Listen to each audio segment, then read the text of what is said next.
प्यारे बच्चों, fantastical journeys with Amina में खुशामदीद। आज हम आपको एक ऐसी कहानी सुनाएंगे जिसमें एक दरख्त कुछ बातें कर रहा है और वो कहता है कि जब कोई मेरे पत्ते तोड़ता है तो मुझे बहुत तकलीफ होती है।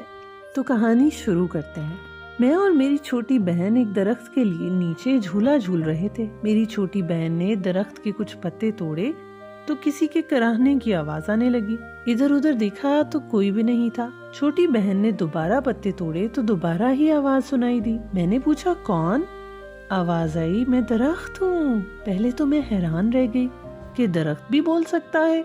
मैंने पूछा तुम क्यों कराह रहे हो? दरख्त ने कहा जब कोई मेरे पत्ते तोड़ता है तो मुझे तकलीफ होती है। मैंने कहा माफ करना, हमने तुम्हें तकलीफ दी जबकि तुम्हारे तो बहुत से फायदे हैं। दरख्त ने कहा हाँ, मेरे साए में बैठकर लोग सुकून महसूस करते हैं। मैं कुदरती ठंडक फराहम करता हूँ। इसके अलावा हवा को साफ करता हूँ।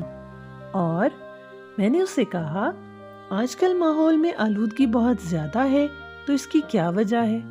तो दरख्त ने बताया इसकी सबसे बड़ी वजह ये है कि इंसान हमें काट काट कर तेजी से खत्म कर रहा है।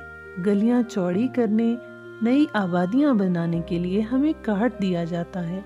हम ऑक्सीजन फराहम करते हैं। हमें खत्म करने के बाद दुनिया में गर्मी बढ़ रही है, जिसे ग्लोबल वार्मिंग भी कहते हैं बच्चों। गर्मी की शिद्दत से जंगलात में आग लग जाती है। तो मैंने दरख्त से पूछा इंसानों को कोई पैगाम देना चाहते हो? दरख्त ने कहा तमाम इंसानों के लिए मेरा यही पैगाम है कि वो ज्यादा से ज्यादा दरख्त लगाएं। अगर किसी वजह से दरख्त काटना पड़े तो इसकी जगह एक नया दरख्त लगाएं और मेरे पत्तों को ना तोड़ें। मुझे भी तकलीफ होती है। तो प्यारे बच्चों, आज से आप भी कोशिश करें कि अगर आपके पास कोई पौधा या दरख्त है तो उसको तकलीफ ना दें और एक नया दरख्त जरूर लगाएं। हमारे चैनल को लाइक करें, सब्सक्राइब करें, शेयर करें। Fantastical journeys with Amina.